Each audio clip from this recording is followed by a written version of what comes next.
Hello everyone, and a very happy new year. And well, almost exactly a year ago today, I put out a video called What's Coming to the UK Railways in 2025. And well, you guys seem to like it, considering it's amassed nearly 60,000 views, making it the most popular video here on the TFL3. And well, I've decided to make it an annual tradition.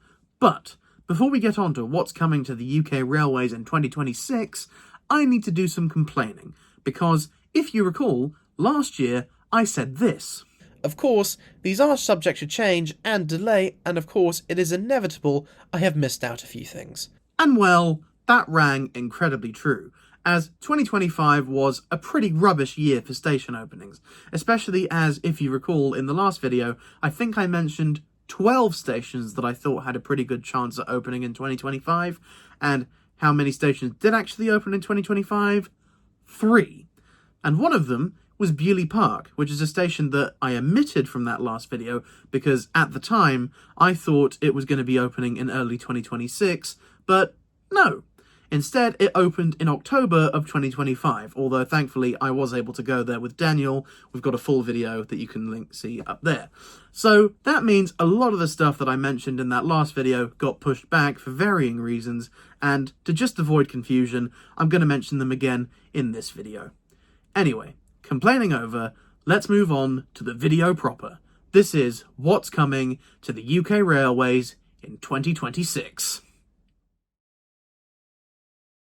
2025 saw the opening of 2 new stations on the newly reopened Northumberland line at Newsham and Blythe Bebbside.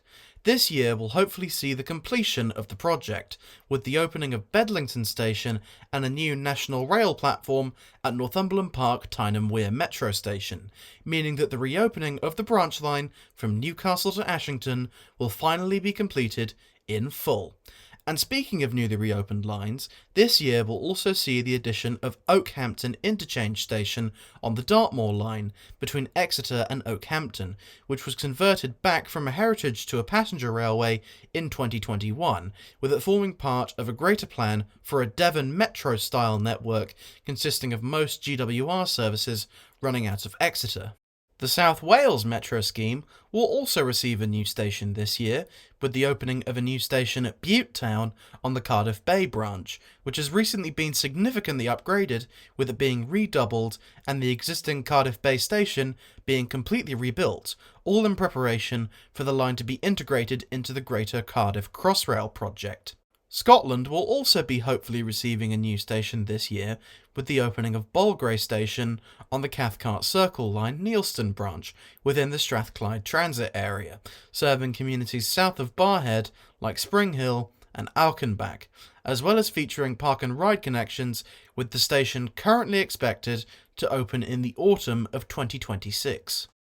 The West Midlands will also see several new stations added to its commuter rail network this year, with passenger trains returning to the Camp Hill line between Kings Norton and Birmingham New Street, which is currently used as a bypass for cross-country trains not wanting to use the Cross-City line, with new stations being opened at Moseley Village, Kings Heath and Pineapple Road, alongside 2 other new stations further north on the line between Wolverhampton and Walsall at Darlaston and Willenhall.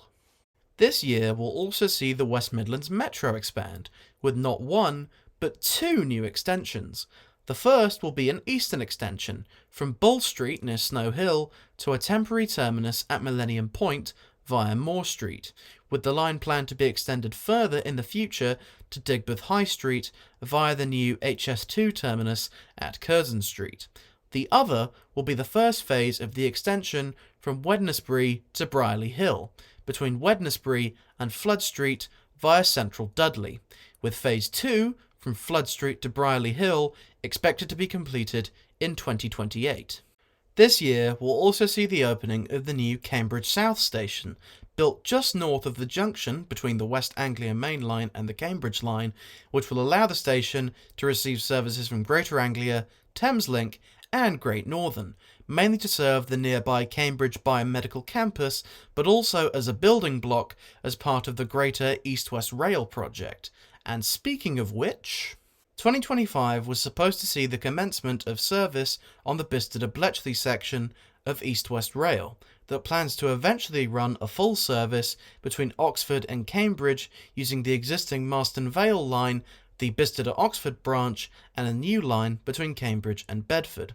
However, due to union conflict, the opening of the Bicester-to-Bletchley section has not yet happened.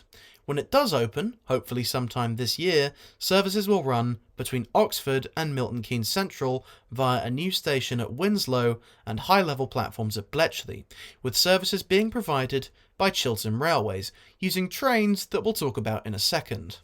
So, as far as I'm aware, that is all the new stations that are planned to open in 2026. But, as with last year, please take this with a pinch of salt, as of course these are subject to being delayed significantly, or, in the case of Bewley Park, some stations that were planned to open in 2027 might open earlier than expected. Anyway, let's move on to the next segment. As previously mentioned, Chiltern Railways will be operating the new East-West Rail service between Oxford and Milton Keynes Central, although bizarrely they won't be using any of their existing fleet despite Class 165s and 168s being tested on the line. Instead, they will be utilising a fleet of 6 Class 196 trains leased from West Midlands Railway, revinyled into Chiltern's new livery, of course. Chiltern will also be receiving another new-ish fleet of trains this year, with them receiving the ex-Transpennine Express Mark 5A Nova 3 sets to operate on its mainline service between London, Birmingham and Stourbridge Junction in a spanking new blue livery. This will allow for the withdrawal of Chiltern's ageing Mark III silver sets currently operating the route, marking the end for the Mark III DVT on passenger operations, although the new sets will continue operating with Class 68 locomotives as they did with TPE. This year will also see the commencement of Lumo's new open access service, running between London Euston and Stirling, calling at Milton Keynes Central, Nuneaton, Crewe, Preston, Carlisle, Lockerbie, Motherwell, Wiflet, Greenfalds and Larbert, with this service utilising 5 newly refurbished Class 222 Meridian trains that have recently come off lease from East Midlands Railway, following their replacement by Class 810 Aurora trains. Although, if a bid for a planned Cardiff to York service is approved, Lumo plans to transfer these 222s to that route and use a fleet of battery electric trains on the Stirling service, presumably from Hitachi, considering an order was placed for them in 2024. South Wales will hopefully be seeing its new fleet of Class 398 CityLink tram trains enter service on the Romford, Merthyr, Cardiff City and Cardiff Bay lines as part of the ongoing modernisation of the rail network in the area, with this new fleet accompanying the existing Class 231 and 756 Flirt fleet on newly electrified suburban lines running out of Cardiff, replacing the older Class 150 and 153 fleets. Finally, the London Underground should be seeing its first new trains in nearly 15 years this year, with the new Siemens Inspiro 2024 stock being brought into service on the Piccadilly line, replacing the 50-year-old 1973 stock trains and bringing several important elements of the S-stock trains to the deep level tube, with walk-through carriages and air conditioning coming as standard. 2025 saw the beginning of the re-nationalisation of Britain's railways, with 3 train operators being taken over directly by the government, and 2026 will see this re-nationalisation go even further. But to explain this, I'm going to hand you over to the wonderful Michael from Network News. Michael, take it away. 2026 is going to be a very big year in the railway's journey towards re-nationalisation. It was one of the government's key commitments upon coming into power in 2024, and since then they've set about a key series of reforms to enable that vision. The plan is to combine 17 different organisations into one government-owned organisation called Great British Railways, who will be responsible for Network Rail's current duties for ownership and maintenance of the network, as well as the franchise train operators' responsibilities for running day-to-day services, but doesn't include external operators such as freight and open access.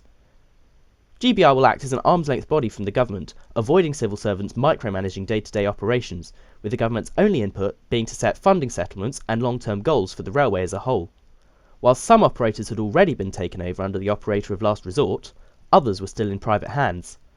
The first step to renationalising the network was to pass the Passenger Railway Services Public Ownership Act in 2024, which would allow the government to take over franchises as their contracts expire. So far, this legislation has seen South Western Railway taken over on the 25th of May, followed by C2C on the 20th of July, and Greater Anglia on the 12th of October. But that's all in the past now, so what's actually happening this year? Well, the gradual takeover of franchises will continue, with the West Midlands Trains franchise set to be nationalised on the 1st of February, whilst Govia Thameslink Railway will be taken over on the 31st of May. This will be followed by Chiltern Railways at an unspecified date in the summer, and then Great Western Railway at an unspecified date in the autumn. The plan is that all remaining operators will have been taken over by the end of 2027. But just taking them over won't be enough, and the most substantial change as far as GBR is concerned in 2026 will be the passing of the Railways Bill, which has already begun the process of going through Parliament towards the end of 2025. I'm planning a more in-depth explainer about the Railways Bill, which I'm hoping to publish to my news channel in the future, but the quick version is that this is the bill which will actually allow for the vertical integration between track and train by combining the train operating companies with Network Rail to actually establish Great British Railways as a single unified organisation. The bill will also take decisions over track access rights for external operators away from the Office of Rail and Road and hand it to GBR instead, though this has led to concerns that open access passenger and freight operators could be forced off the network in favour of GBR's trains. Once the Railways Bill is in place and the single unified structure starts coming together, it's expected that a new brand will start being rolled out across the network from the spring.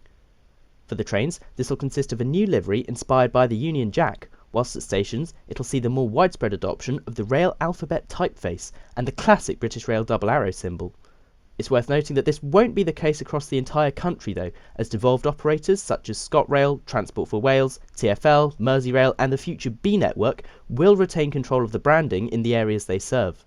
There'll also be a new Great British Railways app, which aims to combine all the operator-specific apps into a, quote, one-stop shop. This will continue to retail alongside third-party sites such as Trainline, as well as apps from open access and devolved operators.